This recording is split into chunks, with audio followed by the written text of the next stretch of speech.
في الجيرني بتاعت الريكفري من عمليات الفيس اند نيك ليفت، اهم حاجه ان البوزيشن بتاع الفيس يكون مرفوع لفوق دايما 30 درجه فوق مستوى سطح الجسم، ان احنا بنحط كمادات بارده في اول 48 ل 72 ساعه وبعد كده بنبدا بكمادات دافيه، بنستخدم سوفت دايت في اول شهر، بنتجنب الرياضات العنيفه خصوصا لو في اجزاء من الرقبه هتتحرك، بنتجنب المساج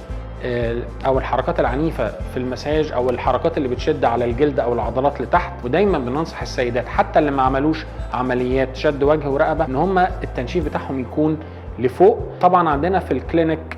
بعض الاجهزه اللي بتساعدنا على تقليل الاديمه والتورمات اللي موجوده من اجهزه الار اف. وطبعا بنقول ان الفيس اند نيك ليفتنج مش النهايه، لازم احافظ على السكين روتين بتاعي والسبلمنتس والاجهزه علشان احافظ على الريجوفينيشن والتونيشن بتاع السكين، لان احنا عمليتنا بتتعلق بالديب تيشو او الانسجه العميقه، لكن الروتين العادي او اليومي او السنوي بتاعنا في العياده زي السكين بوسترز وزي اجهزه الار اف زي جهاز المورفياس مهمه جدا في عمليه الريجوفينيشن بتاعه السكين نفسه.